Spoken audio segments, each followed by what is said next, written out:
Oke, Assalamualaikum warahmatullahi wabarakatuh. Selamat pagi bagi rekan-rekan kelas A dan B, kelas reguler pagi.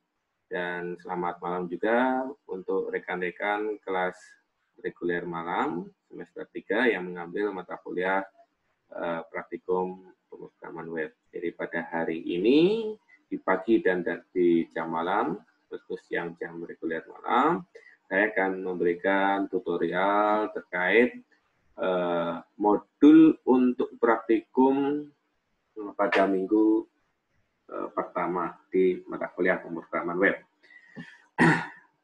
Materi ini saya sampaikan secara asinkron, jadi silakan Anda terlebih dahulu download video yang sudah ada di Learning. Mungkin kisaran filenya itu di kisaran 25 sampai 30 MB, dan nanti kalau ada waktu nanti saya akan share ke YouTube. Selanjutnya, untuk RPS dan kontrak kuliah nanti akan saya sampaikan di perkuliahan teori yang akan saya laksanakan secara sinkron menggunakan aplikasi Google Meet.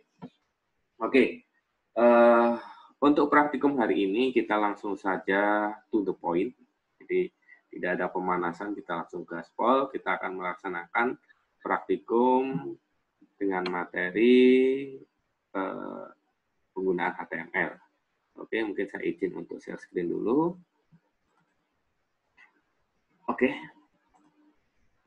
Jadi di sini materi yang saya akan sampaikan dan jabarkan kurang lebih di sepanjang praktikum minggu ke-1 adalah review tentang penggunaan HTML5 part 1, karena untuk pembelajaran HTML ini akan kita laksanakan selama 2 minggu, minggu ini dan minggu depan. Minggu itu secara asinkron menggunakan video tutorial, minggu depan saya hanya menyediakan modul dalam bentuk PDF, karena harapannya setelah minggu ini Anda bisa mengeksplorasi lebih jauh dari penggunaan HTML.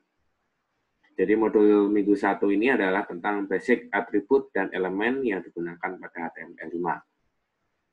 Apa itu HTML? HTML adalah bahasa markup untuk menggambarkan dokumen web atau halaman web.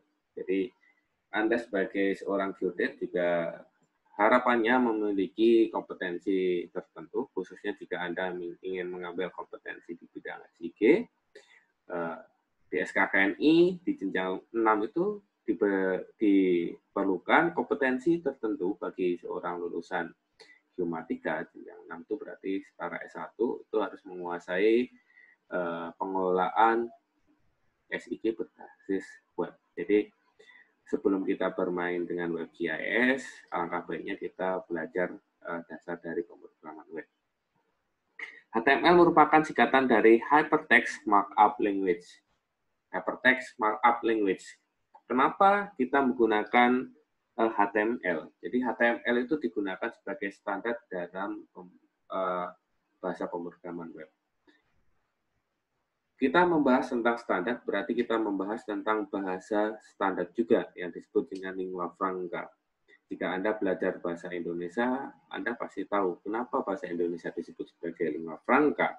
Karena lingua franca itu sudah menjadi bahasa pemersatu bangsa sejak adanya peristiwa Sumpah Pemuda pada tahun 1928, tepatnya di 27 Oktober 1928. Yang menandakan bahwa kenapa bahasa Indonesia digunakan sebagai lingua franca, hal itu digunakan sebagai standar bahasa komunikasi di negara kita, di Indonesia. Misalnya, Anda datang dari beragam suku dan bangsa, ada dari Jawa, dari Batak, dari Melayu, dan sebagainya. Jika masing-masing menggunakan bahasa daerahnya, kita akan mengalami kesulitan ketika kita berkomunikasi. Sehingga dibutuhkan standar bahasa tertentu yang disebut lingua franca. Maka oleh karena itu diperlukan bahasa standar, yaitu bahasa Indonesia.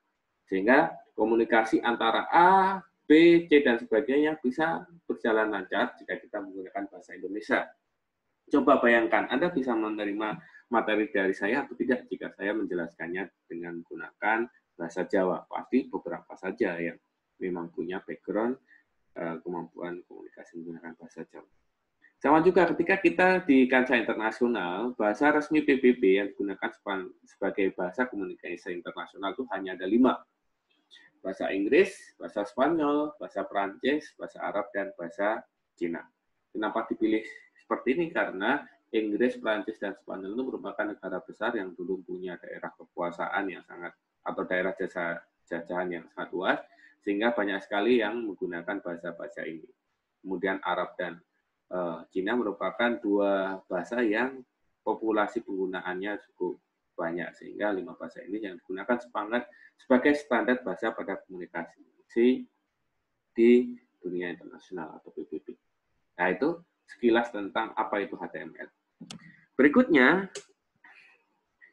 sebuah bahasa markup terdiri dari seperangkat tag markup. Jadi apa itu tag markup itu nanti akan kita jabarkan satu persatu pada praktikum hari ini. Kemudian dokumen HTML dijelaskan oleh tag HTML dan setiap tag HTML menjelaskan isi dokumen yang berbeda.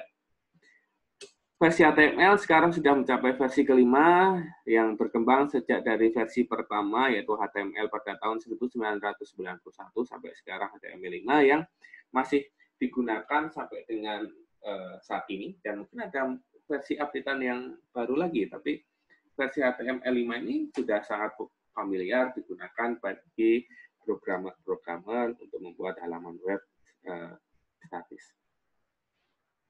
Nah, contoh sintaks dasar HTML Anda perhatikan. Di sini ada doctype HTML, kemudian ada HTML body, kemudian ada H1 my first heading, kemudian P my first paragraph, body, kemudian HTML. Jika Anda perhatikan, Anda pasti akan bingung. Bagi yang belum punya background pemrograman sebelumnya, apa sih maksudnya? Jadi maksudnya di sini kita bisa jelaskan seperti ini. Deklarasi doctype HTML mendefinisikan tipe dokumen yakni HTML5. Teks di antara HTML dan HTML menjelaskan dokumen web. Jadi yang ada di dalam dokumen web itu diapit oleh 2 tag HTML. Dan tag di antara body menggambarkan isi halaman yang terlihat. Jadi yang di dalam body itu adalah halaman yang akan ditampilkan pada halaman web. Kemudian teks H1 menandakan heading yang bertipe 1, berarti heading kalau misalnya konsep dalam pembuatan daftar pustaka itu H1 itu adalah bab, kemudian H2 itu subbab, H3 itu adalah sub-subbab. Kemudian teks di antara P adalah penulisan paragraf. Jadi nanti ketika kita mengetikkan ini pada suatu aplikasi, entah itu menggunakan Notepad, Sublime Text, atau mungkin nanti menggunakan Visual Studio, ketika kita buka file tersebut di browser, tampilannya adalah seperti ini. Nah, kita coba mempraktekannya dengan menggunakan aplikasi yang kita pilih. Anda boleh menggunakan aplikasi apa saja, Notepad, oke, kemudian Sublime juga oke, Visual juga oke. Nah, di tutorial hari ini saya menggunakan Visual Studio Code.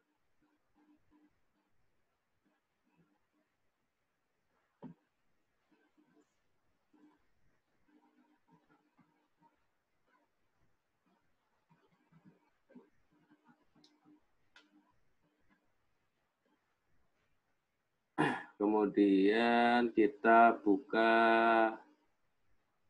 halaman baru dengan cara new file, kemudian kita ketik new file, kemudian kita bikin script HTML seperti yang ada di modul. Jadi kurung buka, kemudian tanda seru, doctype HTML.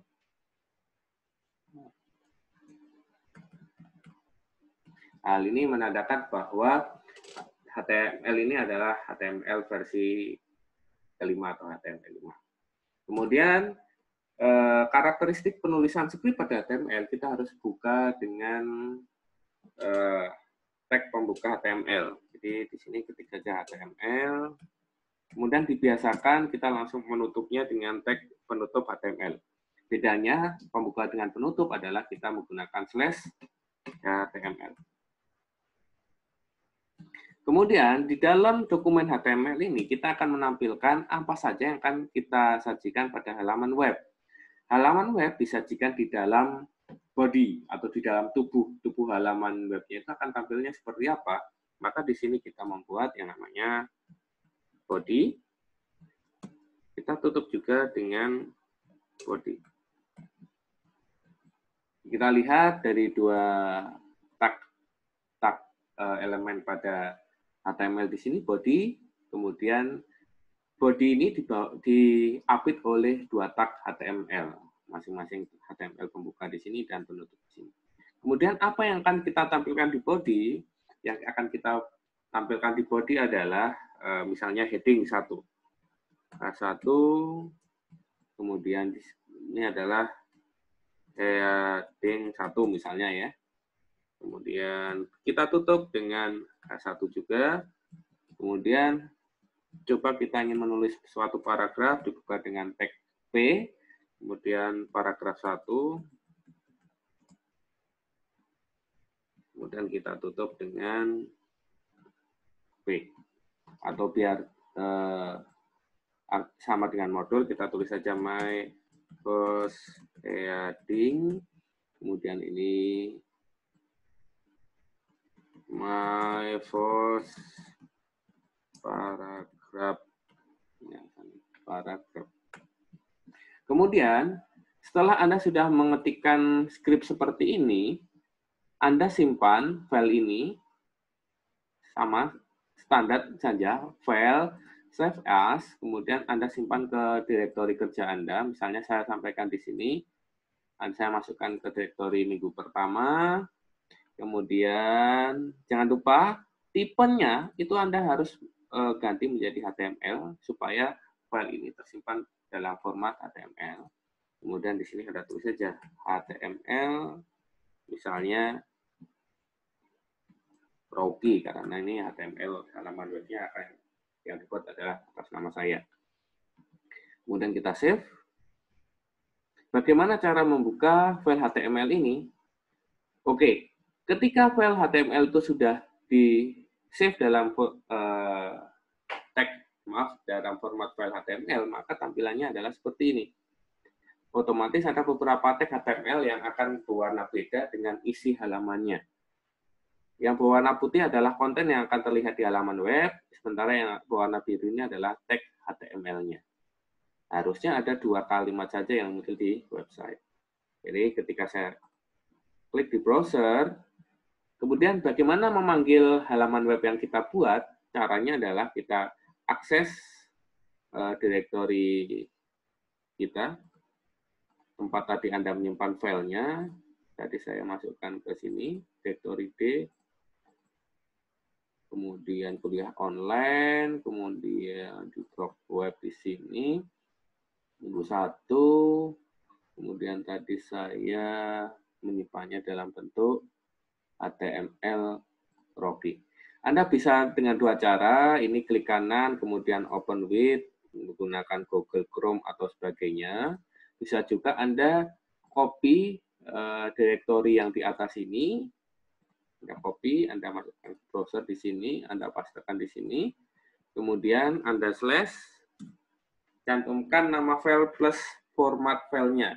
Misalnya di sini adalah HTML _Rocky.html.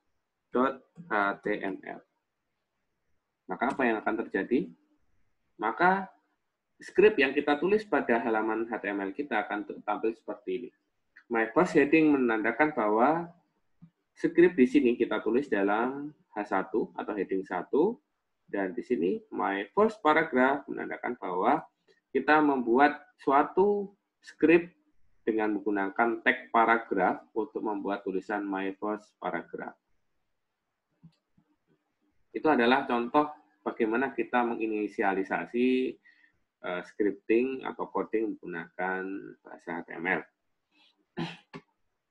Oke, selanjutnya Anda akan mencoba untuk bagaimana kita membuat atribut HTML image.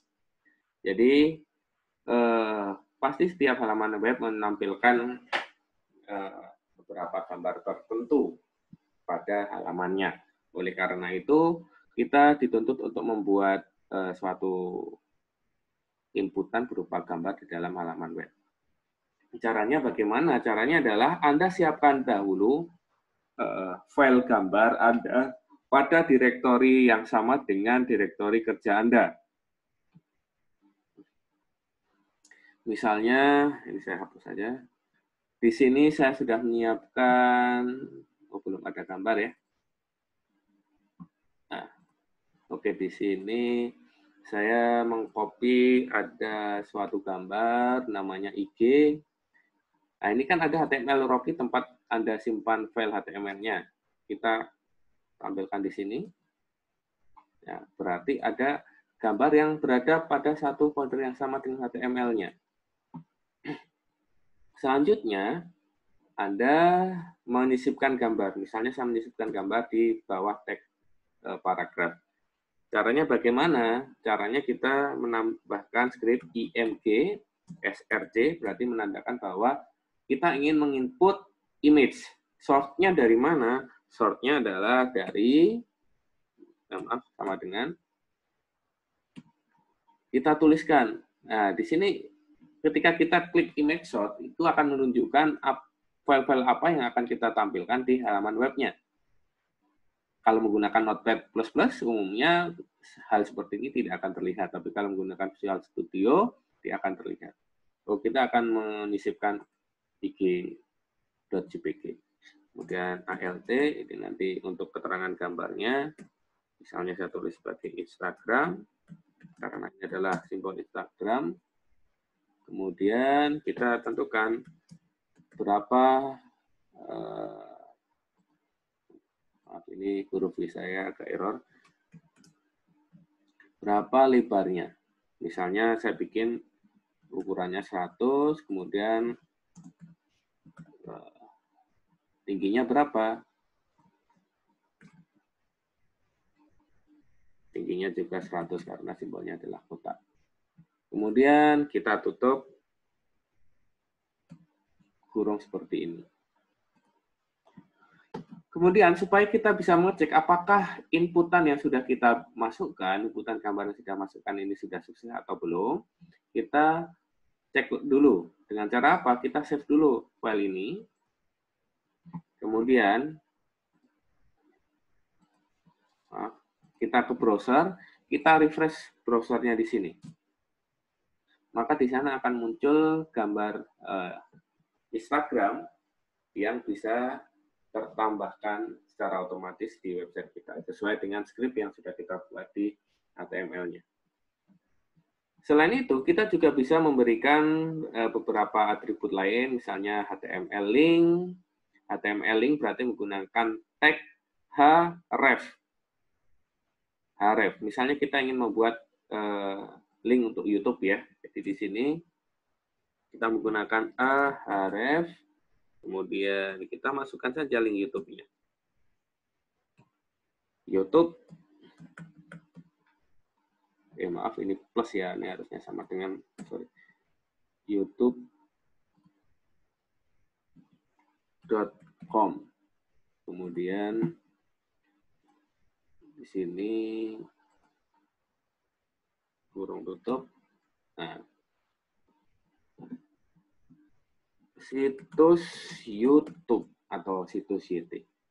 Apakah ini akan muncul hyperlink ke YouTube? Nah, kita akan coba dulu. Kita Ctrl Save. Kemudian kita lihat apakah ada link YouTube. Ada sebuah situs YT. Tapi apakah dia akan, hyperlink ini akan mengkoneksikan kita ke link YouTube? Jawabannya adalah itu tidak akan terjadi. Karena apa? Link yang kita buat belum kita transmisikan menggunakan protokol standar yang digunakan dalam bahasa pemrograman, sehingga di sini harus ada yang namanya http://www.youtube.com. Maksudnya apa? Kita perlu menambahkan hypertext transfer protocol. Kita perlu menentukan protokol apa yang digunakan untuk mengakses link website yang kita embed di HTML kita. Kemudian sumbernya dari mana? World Wide Web. Jadi domainnya itu sudah ada di World Wide Web, sehingga ketika kita simpan, nah ini harusnya dia sudah bisa nge-link ke YouTube. Kita refresh halaman HTML-nya, kemudian kita klik Open New Tab aja, supaya tidak mengganggu script kita. Kita lihat, oh ternyata dia bisa connect ke YouTube. Mungkin sebagian dari Anda ketika mencoba ini ada yang gagal. Kenapa? Karena nggak ada koneksi internet. Oke, ketika kita memberikan hyperlink tertentu, maka kita memerlukan koneksi internet untuk tampil di browser. Tapi kalau untuk tampilan seperti ini kita tidak perlu menggunakan koneksi internet karena tampilan ini disesuaikan dengan tampilan coding yang ada pada sisi server. Jadi yang ini berbasis server sehingga tidak hanya bisa diakses oleh PC Anda diri sendiri karena tertanam pada direktori localhost Anda. Oke, sampai di situ itu adalah salah satu untuk atribut HTML link. Kemudian ada lagi yang namanya atribut HTML headings. Headings itu konsepnya seperti yang tadi saya jelaskan, digunakan untuk konsepnya seperti pembuatan daftar isi. Misalnya seperti ini. My first heading itu menggunakan tag H1, kemudian saya copy saja. Membedakan ketika kita menggunakan heading 2, apa yang terjadi. My second heading misalnya. Kemudian saya tulis di sini my third heading. Kemudian kita save, apa yang terjadi harusnya ada beberapa heading yang muncul di situ.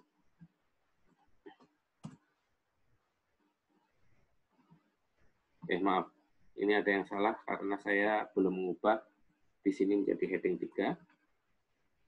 Ini juga heading 3.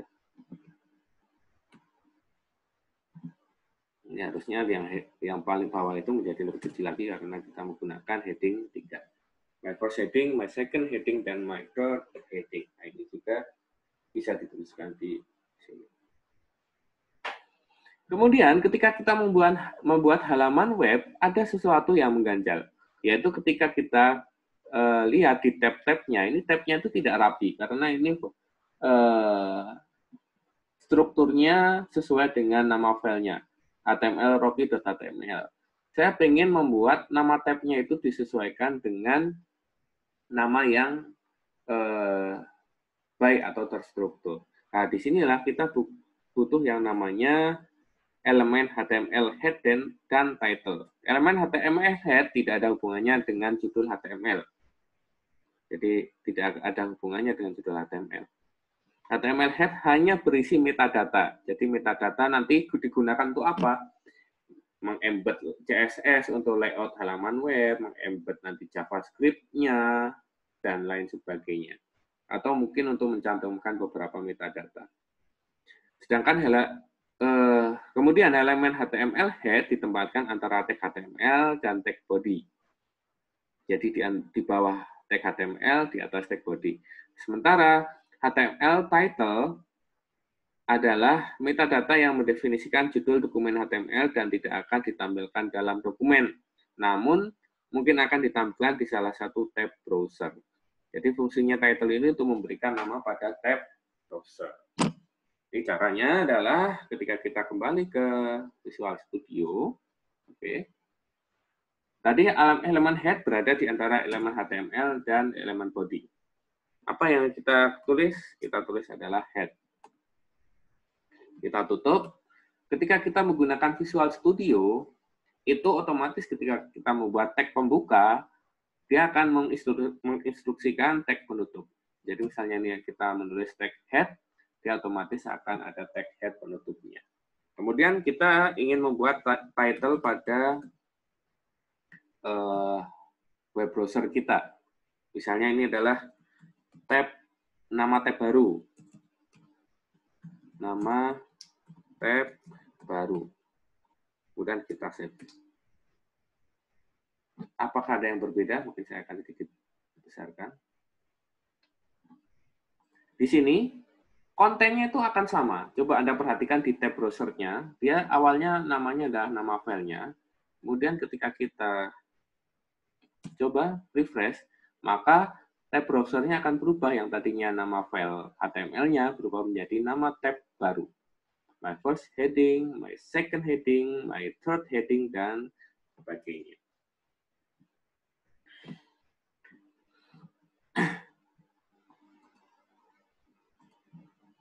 Oke, kemudian ada beberapa hal yang bisa kita tampilkan di sini. Misalnya adalah menampilkan elemen HTML untuk format teks. Jadi kita bisa melakukan kustomisasi pada teks di HTML, misalnya dengan mempertebal garis, dengan tag B, kemudian membuat huruf italic atau miring, underline, straight through, kemudian bentuk tulisannya dalam bentuk typewriter, seperti kalau di Instagram Story itu kita bisa milih jenis fontnya typewriter, itu juga kita bisa tentukan di sini. Nah, ini bisa kita tentukan dengan menuliskan di sela-sela tag HTML, mungkin di paragraf, heading, atau sebagainya. Misalnya ya, kita ingin membuat tulisan my first heading ini miring. Maka di dalam tag H1, jadi yang jadi induknya adalah H1, kemudian yang jadi anaknya itu adalah di dalamnya. Itu kita buat, misalnya kita bikin italic. Nah, karena kita menggunakan Visual Studio, dia otomatis akan menginstruksikan membuat tag penutup. Sehingga kita copy saja ini, saya taruh di sini. Kemudian, apa yang terjadi ketika ini saya save, kemudian saya cek di browser, my first heading itu nantinya akan hurufnya menjadi miring.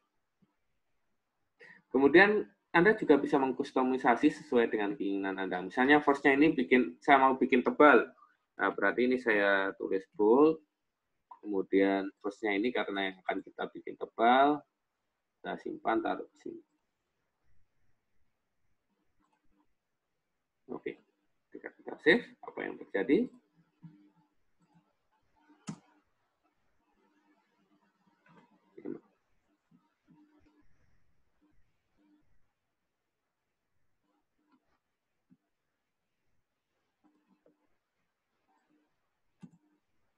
Ya, mungkin ini karena heading 1 itu hurufnya dasarnya tebal, dia tidak akan kelihatan perubahannya. Mungkin kita akan coba di paragraf ya.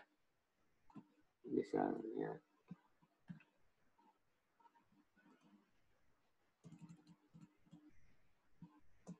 Misalnya di sini my first paragraph, pada first-nya saya bikin tebal.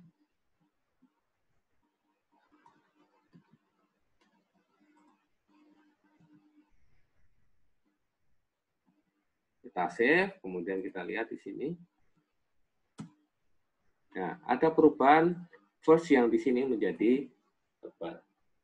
Nah, ada beberapa elemen teks yang bisa Anda coba, silakan Anda nanti dicoba. Apa yang terjadi pada teks Anda? Coba Anda nanti menggunakan SUP atau SUB, nanti apa yang terjadi pada elemen teks yang Anda buat. Elemen HTML berikutnya adalah menentukan style. Ada banyak sekali pemanfaatan style-style yang dapat digunakan di HTML. Anda bisa mengeksplorasi jauh lebih banyak di beberapa referensi di Google, internet, ataupun menggunakan RC gitu. Mungkin saya akan memberikan beberapa contoh di antaranya. Mungkin yang pertama adalah yang gambar 1.8 ini adalah saya ingin membuat style pada body background color.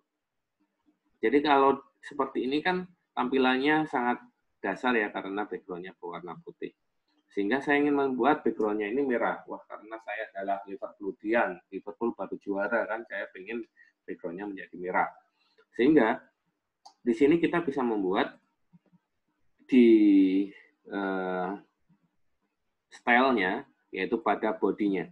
Jadi saya ingin membuat kustomisasi pada body.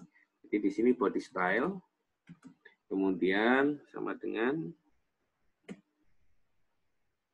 Kemudian kita mau bikin background color-nya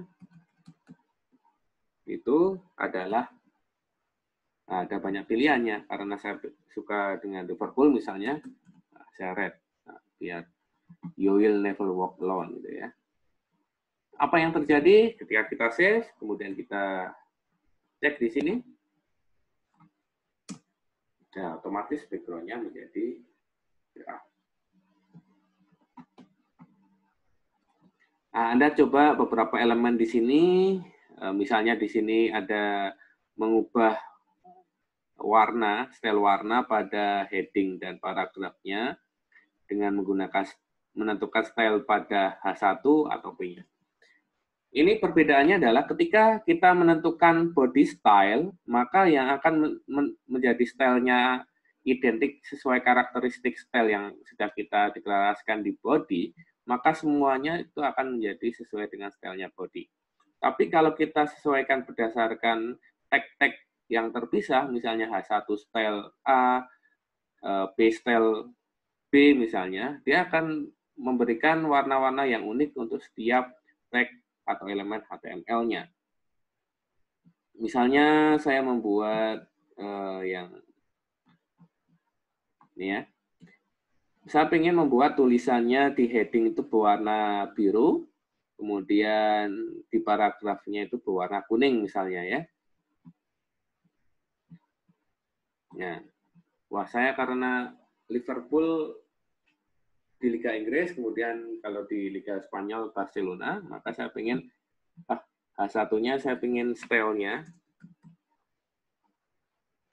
berwarna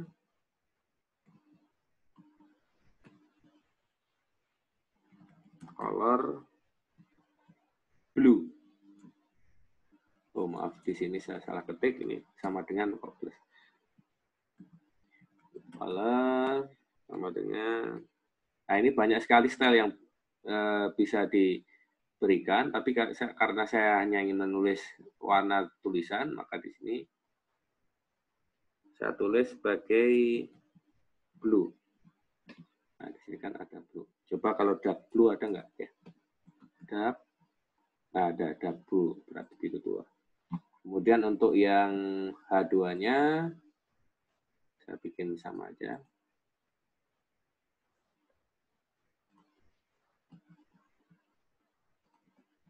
Nah, misalnya karena Barca itu berarti kan ada kuning emasnya ya.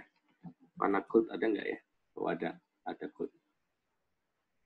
Nah, apa yang akan terlihat di sini jika kita save? Nah, maka di sini ada warna biru, ada warna kuning, dan nanti warnanya bisa.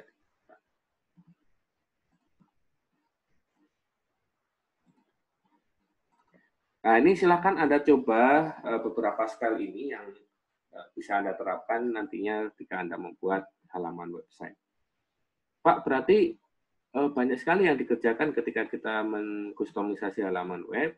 Ya, betul sekali, banyak sekali. Tapi untuk hal-hal yang saat ini terjadi, untuk membuat halaman web, kita bisa menggunakan bantuan CSS atau Cascade Style Sheet yang digunakan untuk membantu programmer dalam mendesain halaman web. Bisa dari eksternal CSS atau kita bisa mendeklarasikan script CSS pada file HTML, file CSS yang terpisah. Atau mungkin bisa juga diembedkan di dalam halaman HTML. Yang ini nantinya akan kita bahas pada pertemuan ketiga. Kemudian di sini ada elemen HTML list. Jadi sama ketika Anda ingin membuat suatu beberapa option atau pilihan, kita bisa mencantumkan elemen HTML list. HTML list berfungsi untuk membuat daftar urutan menggunakan penomoran maupun simbol. Jadi ada dua tipe. Yang pertama order list itu menggunakan numbering dan unordered list menggunakan button. Order list itu bisa menggunakan numbering dengan berbagai tipe seperti tipe huruf kapital, huruf Romawi, ataupun huruf kecil. Dan itu aplikasinya bisa diaplikasikan langsung di script Anda. Misalnya di sini pilihan. Nah, kita membuat pilihan B, karena kita membuat satu paragraf lagi. Daftar media sosial terpopuler misalnya. Nah, kita menggunakan order list. Jadi di sini order list. Kemudian kita tentukan saja stylenya. Stylenya itu ada apa saja. Ya maaf, bukan style ya. Kalau style menentukan jenis style warna, style ukuran, dan sebagainya. Tipe sama dengan, nah ini ada banyak pilihan, mau nomor, huruf kapital, huruf kecil, dan sebagainya. Kita mencoba menggunakan nomor saja, kemudian kita tutup, maka dia akan otomatis memberikan tag penutup order list. Kemudian kita ketik listnya. List, misalnya yang pertama adalah, kita tidak perlu menuliskan satu titik itu, tidak seperti itu. Tuliskan saja isinya, misalnya Instagram, kemudian list, maaf. Ya, biar rapi, saya susun seperti ini. Satu spasi mempengaruhi tulisan yang akan ada di halaman web ya, jadi usahakan rapi. IG, kemudian yang kedua adalah misalnya Facebook, kemudian yang ketiga adalah misalnya Twitter.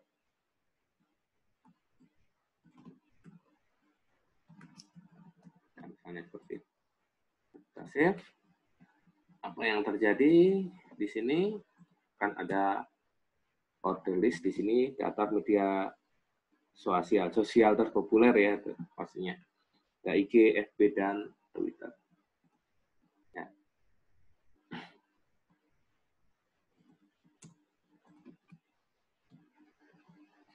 Nah, silakan nanti coba Anda menggunakan yang unordered list. Apa yang membedakan antara order list dan unordered list? Nah, jadi pekerjaan yang harus Anda lakukan di sini adalah buatlah sebuah blog sederhana menggunakan elemen-elemen dan atribut yang sudah ada di modul dan dipelajari sebelumnya, dan tambahkan gambar sebagai pemanis di halaman web Anda. Jadi Anda buatlah sebuah web, terserah Anda mau bikin biodata pribadi, misalnya mau bikin halaman seperti detik spot dan sebagainya dengan menggunakan bahasa HTML dengan tag-tag HTML basic yang sudah dipelajari pada minggu ini. Kemudian silakan nanti Anda buat laporan pada Word, kemudian Anda kumpulkan di folder learning yang sudah saya buat di sini. Saya sudah membuat satu folder pengumpulan tugas, kemudian pemrograman web. Nah, di sini ada format pengumpulan laporannya. Laporannya cukup sederhana, Anda cukup masukkan saja judul, tujuan praktikum, untuk apa, kemudian screenshot hasil. Screenshot hasil itu meliputi skrip HTML dan tampilan di browser.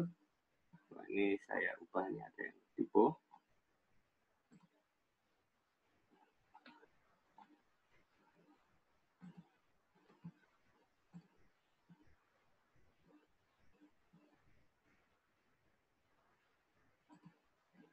Browser dan kesimpulan. Jadi kemudian dikumpulkan dengan batas keterlambatan maksimal tanggal 27 September pukul 00.00. Jadi masih ada beberapa hari yang bisa Anda gunakan untuk menyelesaikan laporan. Tugas yang Anda kumpulkan pada folder ini sekaligus sebagai dasar saya untuk merekap absensi dari rekan-rekan semua, bahwa rekan-rekan sudah ikut atau menjalankan atau mengikuti perkuliahan praktikum pemrograman web minggu pertama. Oke, jadi mungkin itu saja yang dapat saya sampaikan pada pertemuan minggu ini. Silakan nanti selama Anda melaksanakan praktikum, ketika ada pertanyaan apapun itu, silakan Anda tanyakan ke ke saya via WhatsApp group. Apapun itu silakan Anda sampaikan di situ. Mungkin itu saja yang dapat saya sampaikan. Lebih kurangnya saya mohon maaf jika ada kekurangan dalam penyampaian materi. Saya akhiri, wassalamualaikum warahmatullahi wabarakatuh.